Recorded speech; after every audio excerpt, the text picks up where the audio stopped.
The night sky over Viridia was no longer a screen of peaceful stars, but a battlefield illuminated by the Xiphon Alliance's relentless bombardment. Amidst the chaos, Eldrin stood at the edge of the council dome, his shadow stretching behind him, cast long and distorted by the fires that now consumed the archives, a millennium of Gelidon's history turning to ash. Well, if you're new here, I invite you to become part of our community by subscribing to our channel. As another explosion shook the ground beneath them, Eldrin turned to Lyra, his colleague and the council's chief strategist. Her face, usually so serene, was a mask of anguish in the flickering light. "Lyra, have we heard from the southern districts?" Eldrin's voice was calm, but his three eyes betrayed his fear. "The last transports are loading now, Eldrin. But there's not enough space for everyone," Lyra replied, her voice breaking as she switched between surveillance images, showing the desperate crowd on the launch pads. Eldrin watched the screens, his heart sinking with each explosion that lit up the night. "We must give priority to young people and the sick. History will not forgive us if we do nothing for those who cannot save themselves." Lyra nodded, wiping away a tear that glistened on her bioluminescent skin. "I'll adjust the manifestos. History." Her voice trailed off as she looked at the burning city. "Will there be anyone left to remember us, Eldrin?" He placed his hand on her shoulder, feeling her tremor of fear. "We will resist, Lyra. As long as one of us remains, so will the memory of our people." A sudden accident nearby interrupted the conversation. 14.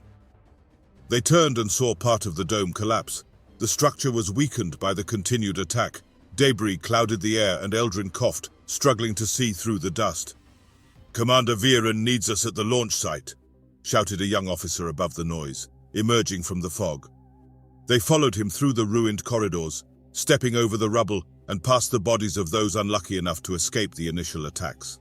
As they emerged into the open air, the sight of the last ship preparing for launch offered a stark contrast to the destruction around it. "So that's it," Lyra murmured, watching the families being taken to the ship. "Our last chance."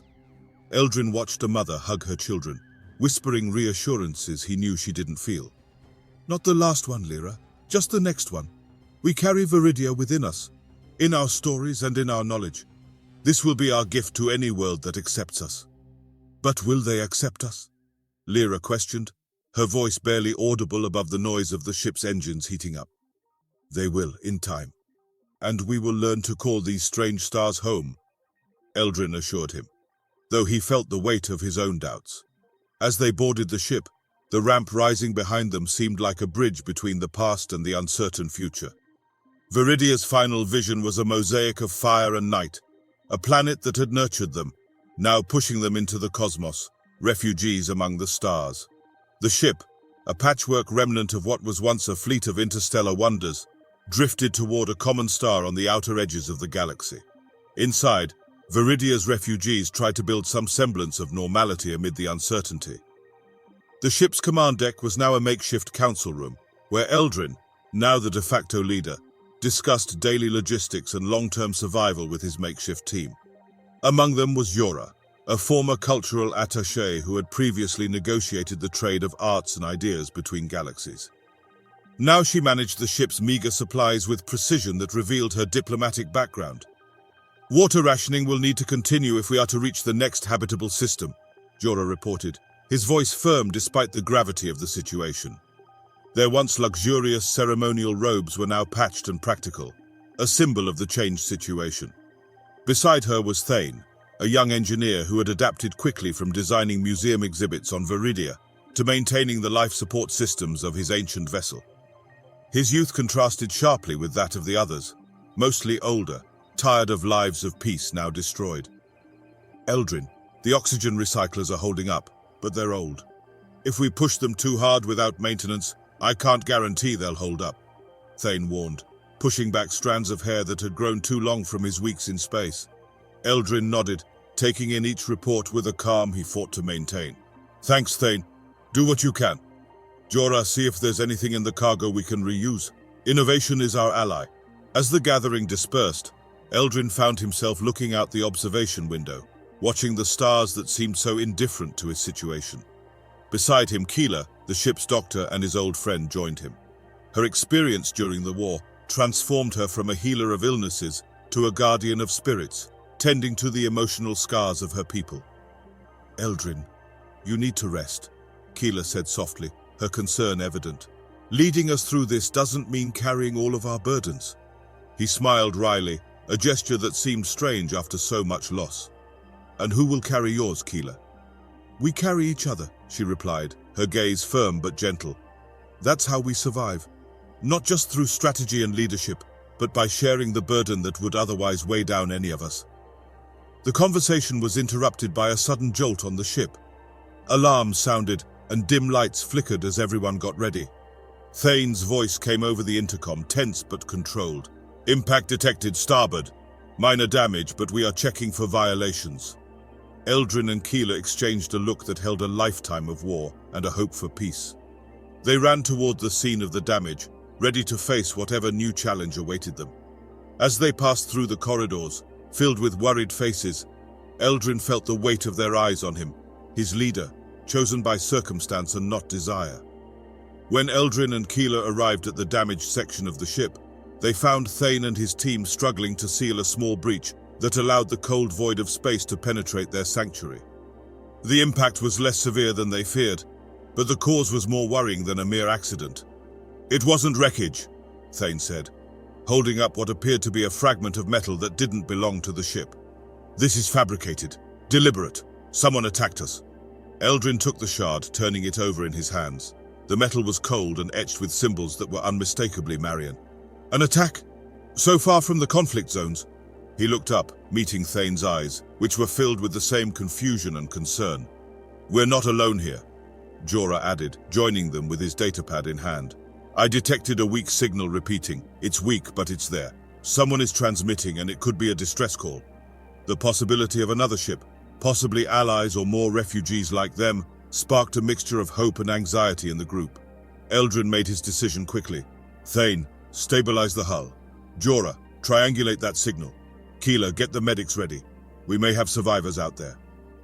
As the ship headed towards the source of the signal, the tension among the crew was palpable. All scenarios were discussed, from rescues to ambushes, as they approached the coordinates Jorah had calculated. The signal grew stronger, and soon a ship appeared from the darkness. An old Gelidon model, one of them thought to be lost in the war. "Salute frequencies are open," ordered Eldrin, his voice betraying no surprise or relief. The response was almost immediate, crackling through the static. "This is Captain Arex of the Gelidon ship, Herald. Is that Commander Eldrin?" "Yes, Arex, it's me," Eldrin replied, recognizing him. Arex was a junior officer under his command, presumed dead after their last disastrous confrontation. "We thought you were lost," Keela whispered beside him. Arex's voice came again, strained but unmistakable. "We were, Commander, or we thought we were. After the battle, we hid in the debris field, making repairs until we could move. But we're not alone. There's a Marlian scout. He's tracking us and we're leading. It's right for you." The turn of events hit them like a physical blow. Not a rescue, but a renewal of your darkest days brought to your door. The crew sprang into action, battle stations were manned, and defensive protocols were activated when the Marlian scout appeared, his intentions clear from the aggressive trajectory.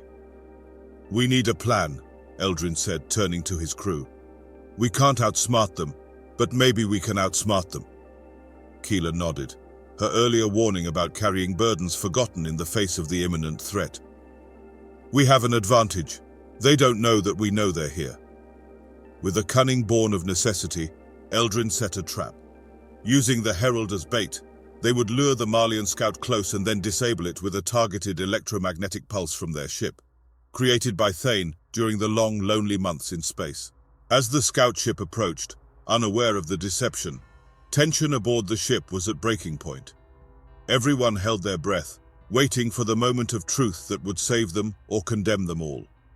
The cold emptiness of space seemed even more oppressive when Gelidon's team prepared for the maneuver that would grant them relief or seal their destiny.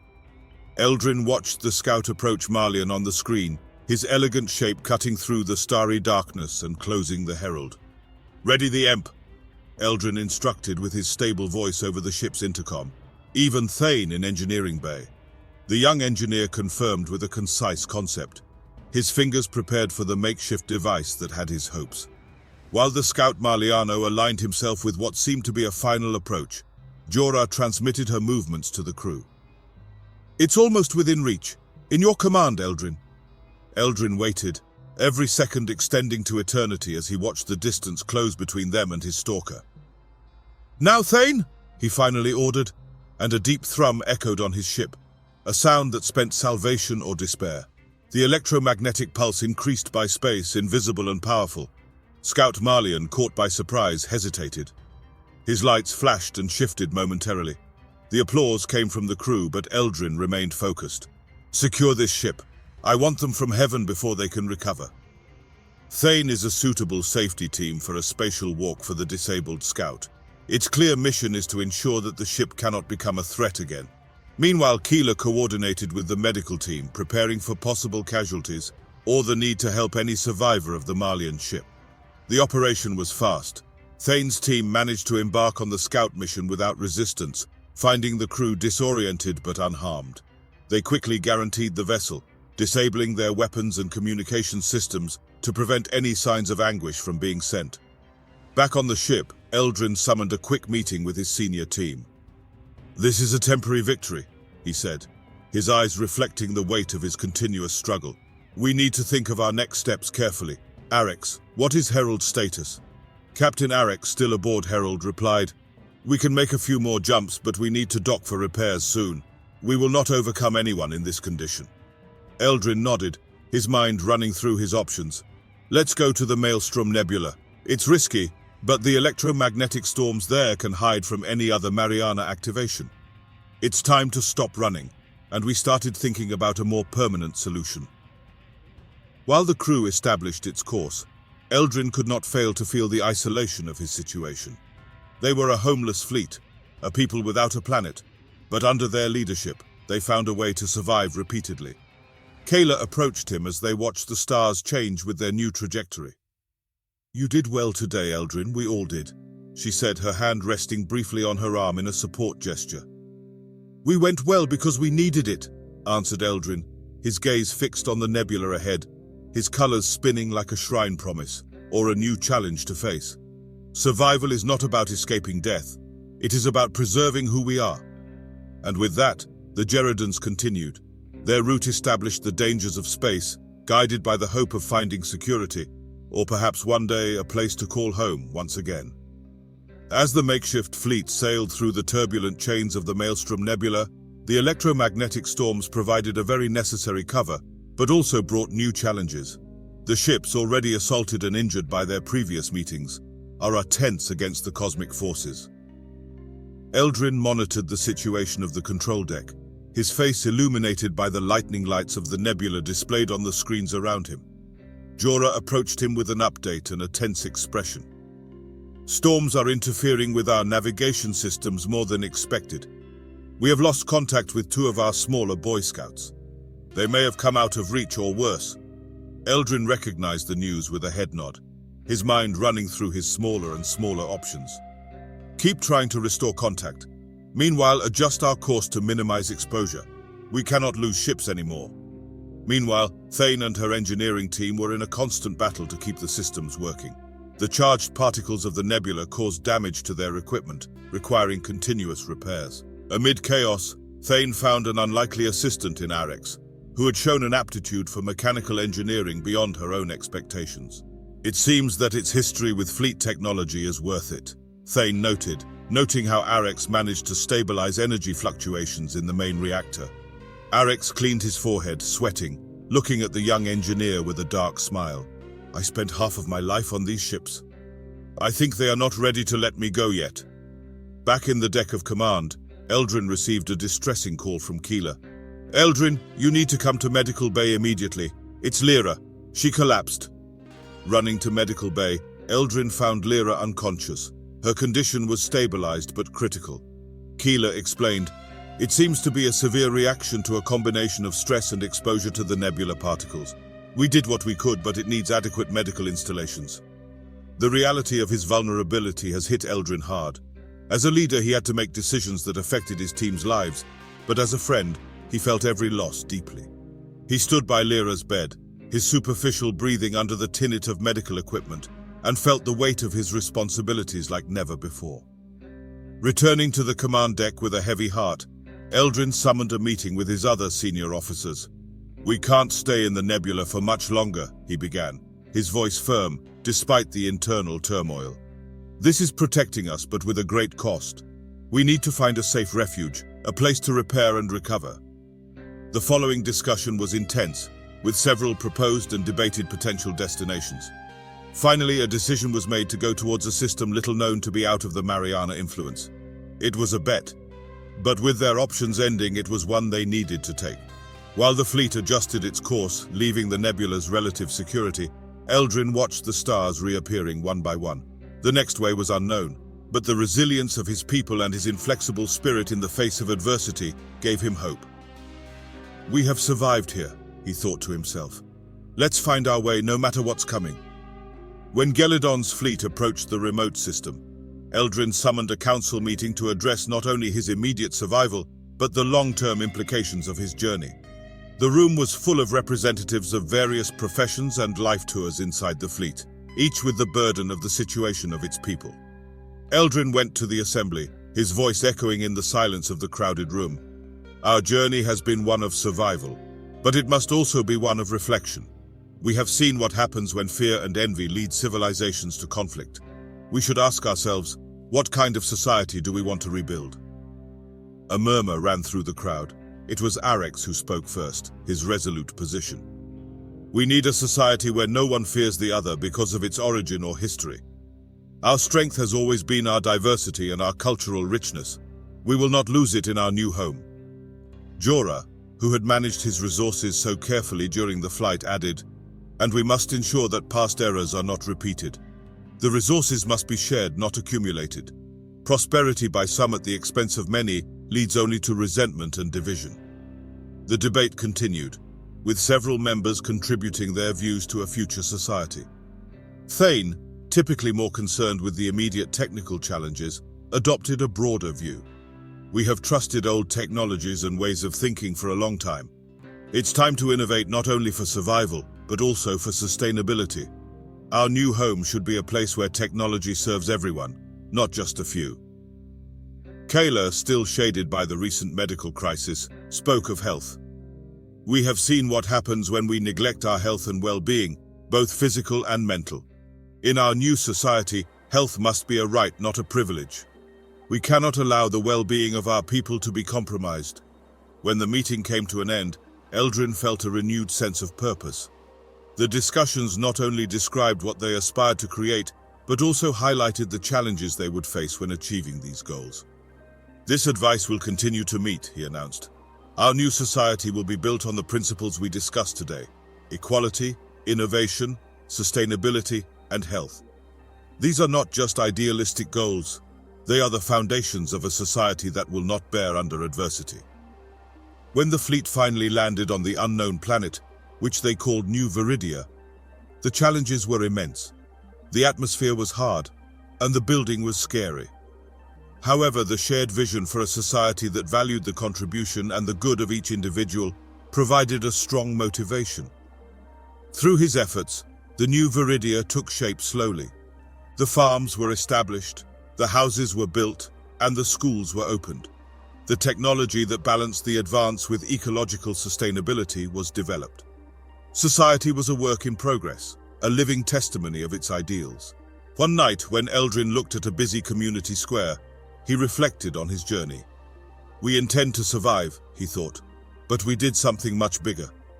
We started to prosper, not only despite our differences, but because of them. We are creating a world where future generations will look back. Desperation, but of resilience and unity." When New Viridia's first year ended, the community gathered to celebrate its survival and the progress they had made. Eldrin was before his people, not only as a leader but as a survivor companion, sharing the difficulties and hopes that have colored his life since he left his homeworld devastated by war. Today, we celebrate not only the birthday of our arrival, but also the spirit of what we built together, Eldrin began, his voice carrying the gathered crowd. "We face several challenges, from severe climates to scarcity of resources, but here we are stronger, and more united than ever. The festival was alive with lights and music, a strong contrast with the dark days of its flight through space. The children played between the tents, their laughs of a sweet melody drowning out the echoes of previous sadness. The artisans exhibited handicrafts that combined traditional Gelidon styles with new influences from its alien environment, symbolizing the fusion of past and future. Jorah took the stage after Eldrin, his presence a reminder of the role of careful management of resources in his survival.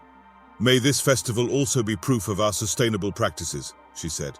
"We have learned to use what we have wisely to ensure that not only our generation, but also the future inherit a flourishing world." Thane, who had been fundamental in building her new settlements, shared her own reflections. "Innovation was our star ally, and it remains our ally on the floor," he said.